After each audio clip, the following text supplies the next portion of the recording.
Ko njyewe mpamya ko igituma abantu bagira umunezero mu rugo icambere ni Imana, icya kabiri bituruka mu mahitamo y'abantu. Hari igihe abantu bashobora guhitamwo kubana neza banezerewe, hanyuma bamara kubihitamo bakabisingiriza Imana, Imana ikabibashoboza. Ariko hariho n'ahandi abantu bashobora kugira amahitamo mabi, ugasanga umuntu mu ntego ze ntiharimo kubaho anezerewe mu ntego ze. Ibyo bishobora kugaragazwa nyine n'ibyo umuntu akora, ariko umunezero wacu twebwe tugira ni amahitamo yacu. Twahisemo kubana tunezerewe, hanyuma ibyo tudashoboye tukabisingiriza Imana ikabidushoboza. Amen. Murakoze. Iyo umuntu avuze ari uwa mbere akenshi usanga wagiye usubiramo ibyo yavuze. Niyo mpamvu turagenda dusubira mu byo yavuze, kuko aravuga ari uwa mbere kumva ibyo wagomba kuvuga yabivuze. Ariko burya baca umugani ngo akari mu mutima kagasesekara ku munwa. Mu by'ukuri icya mbere ni Imana. Iyo ufite Imana mu mutima, niyo hari ibintu byinshi bituma utishima, niyo turi mu isi ituma tutishima, ariko ugerageza kwishima kandi ukumva ufite umunezero mu mutima kubera ko ufite Imana. Icya kabiri, hari ikintu yavuze gikomeye cy'uko njye ngifata nk'uwo mubana, umuntu musangiye ubuzima nkanjye. Ndibaza ko umunsi yankubita nijoro, ni urugero ntanze, nuko nzi ko atabikora. Umunsi nijoro yankubita, kuza hano kuri podium nkaririmba byangora, kandi nabikoze mwabona ko ndi kwikoramo ibintu bitandimo. Nubwo hari bamwe nzi bararaga barwana, bwacya mu gitondo akavuga ngo yahuye n'igikuta cyangwa wenda yakoze accident, kandi wenda ari ingumi bamukubise mu maso akajijisha. Ariko urajisha abantu, ariko muri wowe ntiwishimye, kandi bizagera aho ngaho biturike tu bigaragara ko utishimye. Ariko niyo wishimye by'ukuri nabyo biragaragara. Rero umuntu mubana ashobora gutuma wishima by'ukuri, kandi uwo munezero ukagaragarira abantu bose. Ndahamya ko mu gituma twishima nk'uko bivuze, afite uruharemo 100% no gutuma njyewe nishima, kuko amahoro yose numva nshaka, ariko umunsi atayama ibyishimo byanjye ntabyo mwabona. Murakoze. Asante. Amashi nyaboneka, tuzaye dukoma amashi. Murakoze. Mu myaka 5 tumaze tubana, ntabwo ari myinshi rwose, ntimugire ngo twabarushije ibintu byinshi mu myaka oya, ariko mu myaka 5 tumaze twubatse, nubatse namenye neza ko ikizana umunezero mu rugo nuko buri umwe ku rwe ruhande ahitamo gutanga umunezero ku mupati nawe.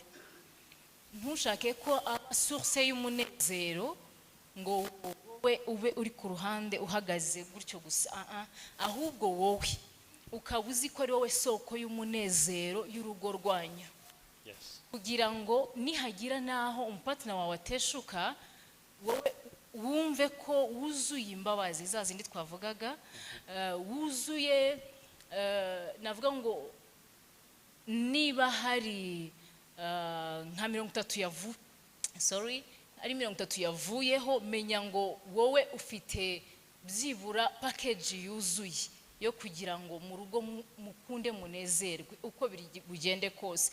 Ntutegereze umunezero ku mpatina wawe gusa, ahubwo wowe uhore witeguye ku isoko y'umunezero mu rugo.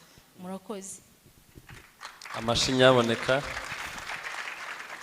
Okay, murakoze. Nkuko natangiye mbivuga mu introduction, avuga ngo she's my daughter and my wife. Nkimara kumusaba bamaze kumumpa ko mbere umugore, naravuze ngo bampaye umwana. Bobo barareze, barandereye. So igihe cyo kurera cyabo cyarangiye, ubu bamumpaye. So ubu umuntu bampaye rero ntabwo ngomba kumubabaza.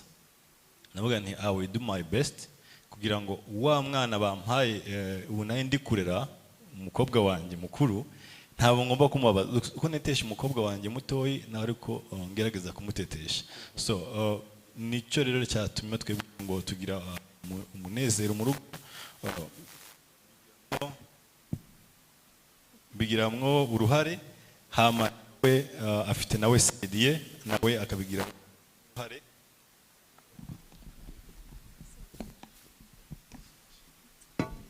Nawe akabigiramo uruhare hanyuma urugo rukagenda neza.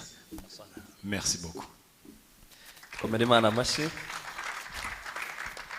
Hanyuma ikindi kibazo mfite kubaza noneho kugira ngo ducunguze uburyo umwete nzajya mbaza ikibazo mpite mvuga ko ari abagabo bagisubiza cyangwa abagore kugira ngo umwanya tuze kuwukoresha neza. Iki rero ngiye kukibaza abafasha banyu, mutubwiye uburyo mubana neza uko ibintu biba bimeze, which is good. Hanyuma se muzamugera igihe mugashwana nkaho akagira ibyo mutumvikanaho mu rundi rurimi mugakoroganaho, muzamugera igihe mugasa nk'abakoroganyeho, birashoboka ko mugira ibyo mutumvikanaho bijya biba?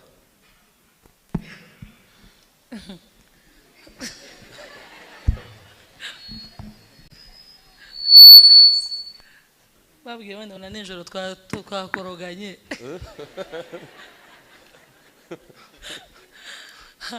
umuntu uzabesha ko atakorogana na mugenzi we azaba abeshye, uzavuga ko hari ibyo atumvikanaho. Nicyo twita gutongana, izina twabyise iwacu ni ukutumva ikintu kimwe. Kutumva ikintu kimwe, gutongana kera baba mwabyegereje umutima cyane, biba byagiye ku bindi ntera ko utonganya ushobora no kurwana, ariko twe twabyise izina rivuga ngo ni ukutumva ikintu kimwe. Rero kutumva ikintu kimwe k'iwacu buri munsi kenshi byanga byakunda ari igihe kuko twahuye twembi dukuze, yego, dufite imyaka ihagije y'ubukure. Hari aho nakuriye mfite ibyo nagenderagaho, nakuriye ibyumviro byanjye nakuriyemo, nawe afite ibyiwe. Guhuza ikintu kimwe buri gihe hari igihe bigorana bitewe n'imyumvire yawe n'imyumvire ye, ariko nyuma kutumva ikintu kimwe bijya birangira twabyumvise kimwe, ntibihama gutyo. Uko bihamye gutyo havamo ibindi, ariko nyuma kutumva ikintu kimwe tukadiskita bimeze gute gutya na gutya, noneho reka tugerageze ikintu cyawe nibyanga tukazana ikintu cyanjye turebe. Ariko kutumva ikintu kimwe ni ibintu bihoraho buri munsi. Hari n'igihe ari n'umuntu ugize kumbaza ngo iyo mbabona muririmba ngo ubona ko ngo ushobora kuba nk'iwanyu ngo muhora mufite gitari ngo muri kuririmba ngo nibwo buzima muhoramo. Nsanga na gitari mu rugo sinzi n'igihe dura kwifatira, nsanga sinzi n'ahantu, ushobora kuba ntazi n'ahantu iri. Bivuga ngo ntabwo mu rugo ni kwa kundi namwe mubayeho mu rugo. Yego, rero kutumvika ni ibintu bisanzwe, njye mbifata nk'ibintu bisanzwe kandi mbona ko ari iby'abantu bose. Murakoze. Byo nk'uko bivuze kutumva ibintu kimwe bibaho, ariko kuri kapo yacu twebwe ntabwo ari ibya buri munsi, kuko twamenye buri umwe icyo ashoboye. Icyo akora mu myaka 2 ya mbere tubana, hari ubwo nyine tutumvaga ibintu kimwe, buri umwe agashaka gufata side ye, agatanga amafakiti menshi ashobotse n'adashobotse, ariko uko tugenda twigana cyane kurutaho tuza kumenya icyo buri umwe ashoboye kuruta undi. Ibyo bituma tudakimbirana. Umwe niba azanye igitekerezo tuba tuvuga wowe urabishoboye, noneho imyanzuro ufata niyo ngiyo. Hari ubwo nk'uko anyita umukobwa we mukuru, nanjye njya mwita dadi, nkamubwira uri papa wanjye, niwe navuga ngo niwe soko y'ibitekerezo byanjye byinshi ngenderaho uyu munsi, niwe mujyanama ngira, ukuye mwuka wera tutabona, ariko ni umujyanama wa buri munsi. Kuko rero nizera ubwenge Imana yamuhaye, akenshi ngendera ku bitekerezo bye. Asante sana, dukomere Imana amashyi. Iki ngiye kukibaza abatware, bavuze ko ntuzamukorogana. bikomeye. ko bavuze ngo muzamukorogana kandi ngo na nijoro ni nkaho byari. Ni urugero yari atanze ariko ntitwakoroganye Okay. nijoro. Nari ngiye kuvuga ngo niwe wabitangiye uko nguko. Hanyuma icyo nshaka kubaza abagabo muri kamere uburyo duteye dukunda kugira ikintu cyo kwihagararaho, tukihagararaho muri emotionally no mu bindi dukunda kwihagararaho. Abantu baba bakozanyijeho ugasanga umugabo asa nk'ukerewe kuja gusaba imbabazi. Ese ikibazo mbaza, gusaba imbabazi k'umugabo ntibisa nko kwisuzuguza imbere y'umugore cyangwa se kwimara imbaraga imbere y'umugore? Pastor. Okay. Noneho rero iyo abantu baje mu biganiro bimeze nk'uko, hari igihe abantu bikonsantra bagashaka no kuvuga ibintu bimwe bitari ukuri ko mu buzima bwabo bwa buri munsi Cyane. ariko njyewe sinshobora kwicara imbere y'abantu ngo mvuge ubuzima ntabayemo. Yego. Muri make mwitegura ubuzima mbayemo nakibasumba. Asante. Niba we agira n'utubanga njyewe sinzi Tuzurihe. gushyira ibintu ku ruhande. Okay. Mu by'ukuri gusaba imbabazi ni ubutwari kuruta uko ari ubugwari. Asante. Gusaba imbabazi byaba ari ku mugabo byaba ari ku mugore, gusaba imbabazi ni ubutwari pe. Kandi kizakwereka ko ari ubutwari, uzarebe hari igihe ujya impaka n'umufasha wawe cyangwa n'umutware wawe, muri wa mwanya ukirimo uvugana nawe urimo uzamuka hakaba kandi gatima kajya kakubwira ati ariko nyamara urimo urazamuka ariko aha y'ubukure hari aho nakuriye, mfite ibyo nagenderagaho nakuriye, ibyumviro byanjye nakuriyemo, nawe afite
n'akanya gatoya iyo uri umuntu mu by'ukuri uzi kumvira ijwi ry'umwuka w'Imana ujya uza ukagaruka ukavuga uti nakoze amakosa.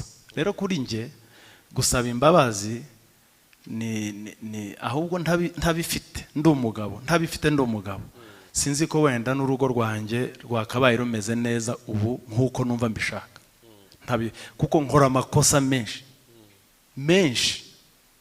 Rero muri kwa kuyakora rero nihagazeho nk'umugabo nkavuga ngo ntabwo nsaba imbabazi, mu by'ukuri mba ntashaka gutwara urugo rwanjye ahantu heza.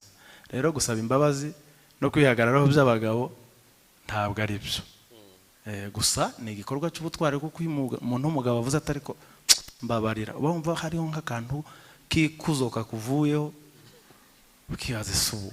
Nterura ijambo imbere y'umugore mubwire ngo mbabarira nakoze amakosa. Ariko kandi iyo umaze kuriterura nyine ugasaba imbabazi, ukuntu ujya ubona amahoro agarutse gutya, ujya wumva ari byo biryoshye kurenza uko wari kwihagararaho ibintu bikazamba cyane.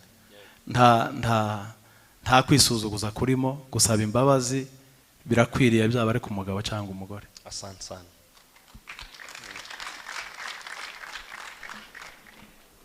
Murakoze. Ndavuga kuri side yacu. Jewe muri kamere yanjye nkunda amahoro. Nta umuntu mbangamira, nta hantu umuntu mbangamira. Haba no mu kazi nkunda nyine ibintu biri ku murongo, nkakunda amahoro. So mu rugo rwanjye nijye muntu wa mbere usaba imbabazi gusumba umugore. Nijye usaba imbabazi cyane. Impamvu nuko iyo yagize tutumvikanaho n'akazi ntabwo ngakora, ntabwo nkabasha. So nguma nibaze se wa muntu tutumvikana ikintu kimwe ndi butahe dataha nsanga yabyimbye tudashaka kuvugana kubera iki nta kimurabiye byo mu rugo, and then n'akazi kahagenda neza. So bituma n'akazi kangere ko umunsi gapfa. So iyo twagize tutumvikanaho nayo munsi naho munsi abona impano, kuko mashaka ko ibintu byose bigenda neza, twese tukiyunga n'akazi kanjye kagenda neza n'umugore ukagenda neza. Merci. Asante sana. Dukomere Imana amashyi. Bantu basaba imbabazi. Hanyuma icyo nshaka kubaza aba mama, ese muhuza gute umugabo wagusabye imbabazi? Ubihuza gute icyo gikorwa yakoze n'icubahiro umugomba nk'umugabo? Ya respect ugomba umugabo wawe, ariko umugabo yaciye bugufi yasabye imbabazi, yamanuye nyine ca kintu cyo kumva n'umugabo agasaba imbabazi akamanuka hasi. Mu bibalansinga gute izo mbabazi ariko ukanakomeza, kuko Bibiliya iravuga ngo bagore mugandukira abagabo banyu. Mu bihuza gute icyo kintu kugira ngo uko kuganduka guhoreho, uko kubaha guhoreho, kandi umugabo ntiyumve ko yamanutse, ahore yumva ko aracyafite ya respect agomba mu rugo? Ngiye kunsenga numva ukuntu umugabo gusaba imbabazi kwe akwita kumanuka cyane. Gusaba imbabazi k'umugabo si kumanuka. Niba yakosheje agomba gusaba imbabazi. Kandi kunsaba imbabazi ntabwo bivuga ngo ari munyujemo ijisho ko atayikuzo ku buryo nzamusuzugura ngo uko asaba imbabazi. Ahubwo mbibona nk'ubutwari yakoze. Kuko nanjye iyo nzi ko nakosheje sinshobora kuryama. Nyamubwira nti babarira nguye nano akamatwi basoma nk'ati babarira kugira imbabazi Imana. Fukame akumbabarire. Sinkene kuryama haganje anibyo dukoresha mu nkatamwe nti sinkene kuryama Yesu ataza. Gasanga ntameze ne kandi ngiye ko nteye siko bandi bose bateye wenda. Hari gihe avuga ati iyo yakoje nk'ikosa agatava ngo mbabarira. Njamani papa banzura indire mbanze vuge tungane bukeya nuvidure. Mara kwividura ubone kusaba imbabazi byibura navuze. No kurasaba ndatama ndakubabare bite bingumamo. Kandi bingumamo nta bisohoye biraza kumbangamira. Za emotion zo kubabara starashe. Mbaze mbabara mvuga ni akoze ibingi nejo undi arabikoze nabwo aburi yakoze ibindi kabikusanya byose. Amati no rero sasa akatava ati mbabarira no kuri ndakubabare. Kandi iyo ndakubabariye bibe birangiye muri njewe.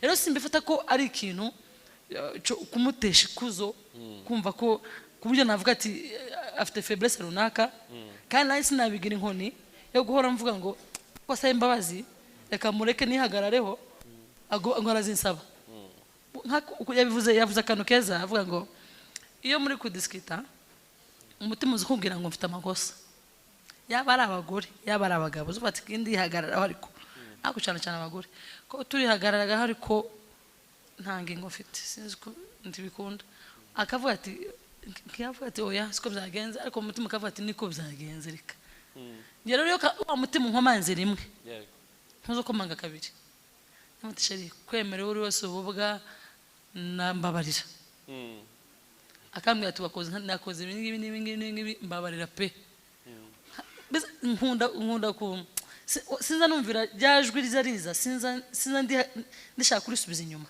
nza njumva umutima uri kumbwira ati wakosheje rero iyo nawe wakosheje simifata ko gusaba imbabazi ko ari ubugwari ari kutaba umugabo ahubwo nibwo mubona ko ari umugabo kuko kudasaba imbabazi urugo rurashira ariko iyo umuntu wasaba imbabazi urugo rurakomera.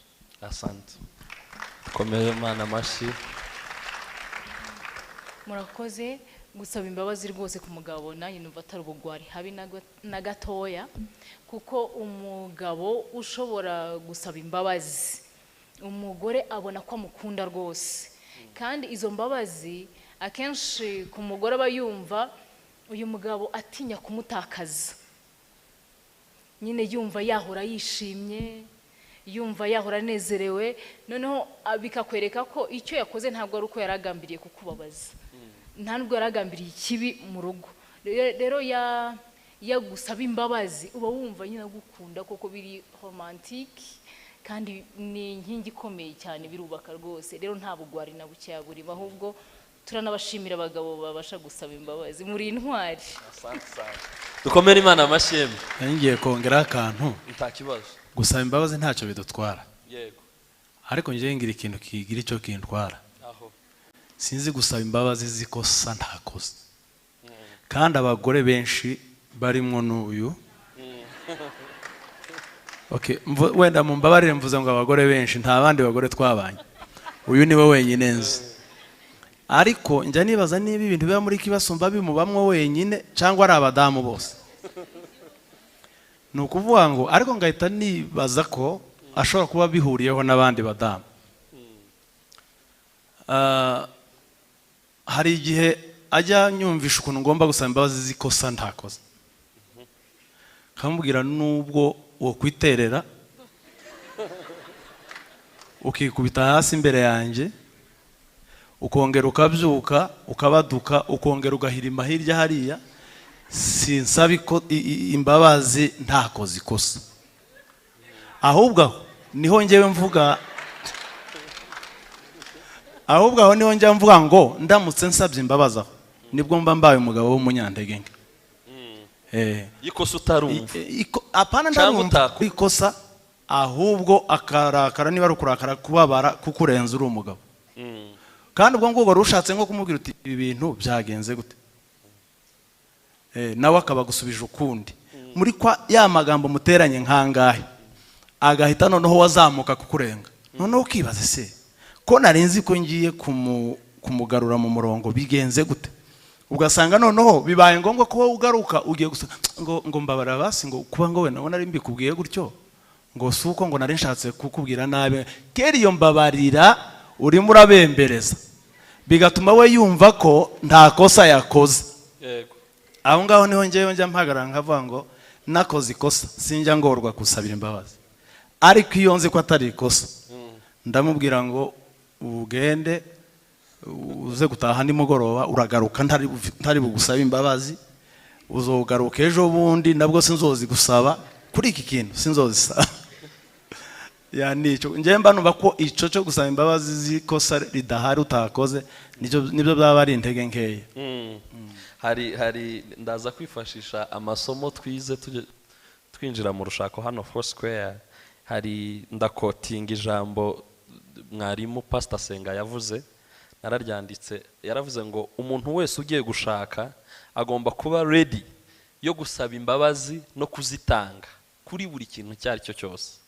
So no kuvuga ngo rero tuva kuri icyo kibazo Imana ibaha umugisha ariko iryo jambo njye nararisigaranye cyane. Yaratubwiye ngo umuntu wese uri ready kuba agiye kwinjira mu rugo agomba kuba ready muri we kuba yatanga imbabazi kuri buri kintu icyo ari cyo cyose no kuba yasaba imbabazi kuri buri kintu icyo ari cyo cyose. Hanyuma dukomeza icyo ndabaza ikibazo gifite B mpereye kuri A isa nk'iyoroshe ariko B niyo cyane cyane igenderewe. A iravuga ngo ese hagati y'uwakosheje n'uwakosherejwe ninde ugomba gusaba imbabazi? Hanyuma B ikavuga ngo ese ariko reka mubanze musubize A kugira ngo mbone uburyo mbaza B mwayisubije. Hagati y'uwakosheje n'uwakosherejwe ninde muntu ugomba gutera iya mbere kujya gusaba imbabazi? Reka tubaze abapapa basubiza nta kibazo. Okay, abapapa njye numva uwakoze icyaha niwe usaba imbabazi. Yego. Gusa uwagikorewe akaba nawe yiteguye kandi afite umutima wo kubabarira. Yego. Niko mbyumva. Nanjye mbyumva uko pastor avuze, iyo umuntu yakoze ikosa agomba kumenya ko yakoze ikosa, ntarishyire kuri mugenzi we, and then agashobora agasaba imbabazi, ukaba witeguye nanone gusaba utanga imbabazi. Yego, ariko nanone hari imbabazi utagomba gusaba. Uvuze? Hari imbabazi utagomba gusaba. Urugero? Imbabazi so muze imbabazi utagomba gusaba niko tuvuze ngo uba wakosheje. Yego. Hari ibintu ushaka kuba wakosheje bwihishwa, umupartner wawe atabimenye, ntabwo waza kumusaba imbabazi kandi atabimenye, waba ugiye kurusenya.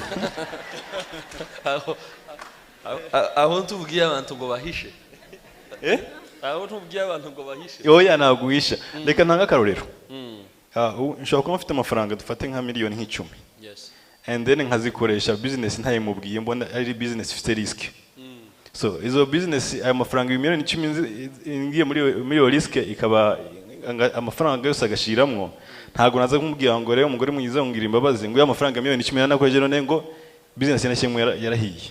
Ahubwo ishaka ubundi bushobozi bwo gushaka andi mafaranga kugira ngo atamenye ko nafaranga nayakoresheje. Aho ngaho afite akabazo. Aho ahubwo ni gutugira miliyoni 10 ukazikoresha umugore utabizi ko zifite. Miliyoni 10 ushobora kuzikoresha gute umugore atabizi? Buryo zanahomba ntamenye ko zagiye. Mu yandi magambo ziba ziri ku yindi konte umugore atazi. Aho hantu ziba ziri ni hehe umugore atazi? Okay, so n'urugero natanze ku mafaranga, ariko hashobora kuba n'ikindi kintu cyaba cyane. Hanyuma dukomeza ndahita nta kibazo.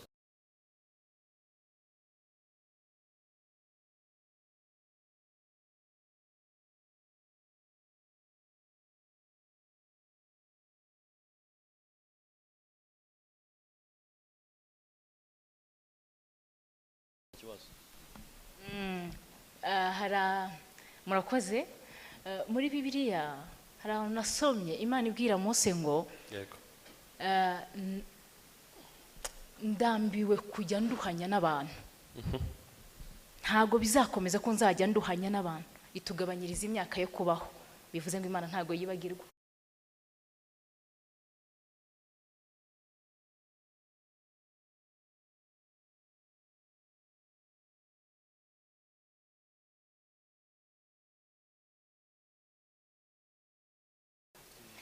Dawidi yari abizi neza ko ibyaha byacu bitwikirwa. Ntabwo yabwiraga Imana ngo ubisibe ntuzabyibuke, ahubwo yarabimenye ko bitwikirwa. Bivuze ngo natwe hari ibyo dutwikira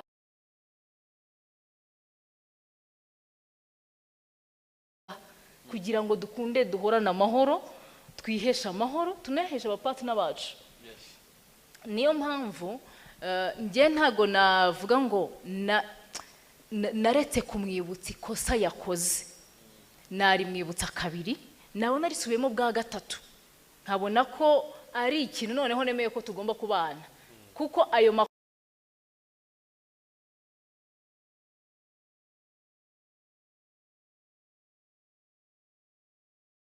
makosa nawe ibye byose narabyemeye, nemera ibyiza n'ibibi. bivuze ngo muri ayo nayo ngomba kuyakira ubwo tukabana nayo tugakomezanya urugendo tugatwikira tugakomeza ariko si ukuvuga ngo twabyibagiwe ku rwego hari ibintu bikomeye umuntu ashobora gukora ukavuga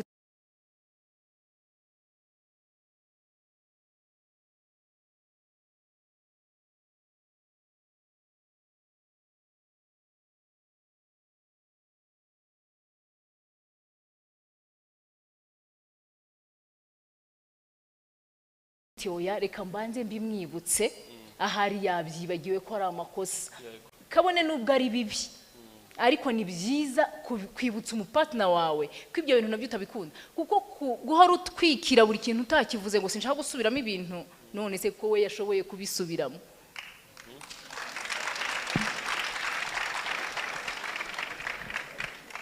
twese tugenda twigishanya duhugurana rero numva gutwikuraho gatoya ahubwo utagamije gusenya ukeneye kugira ngo ibintu bigende neza ari byo biba biri beta twongera amashi nyaboneka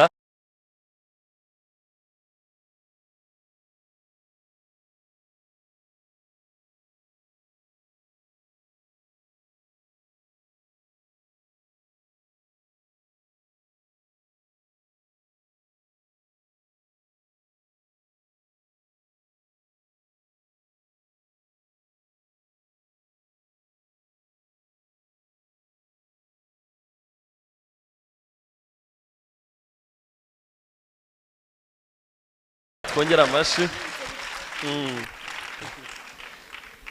Imana ibahe umugisha cyane hanyuma dukomeza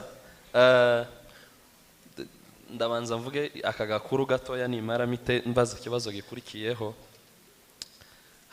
ngo umugabo umwe ngo yibutse urukundo akunda umugore we ngo abwira umugore wiwe ati ugende utekereze ikintu ndashaka kuguha gift ugende utekereze ikintu wumva ushaka cyose ndakigukorera urumva we muri expectation ize yumvaga ko umugore aratekereza ibintu bihenze bifatika umugore ngo aramubwira ngo ikintu wankorera cyiza ngo nuko wozoza ukuramo ibiratuje ukabishyiraho bigomba kuja n'amasogesi so ikibazo cyanjye ni iki ngiki rero ntibishoboka ibyo ntibishoboka mama pastor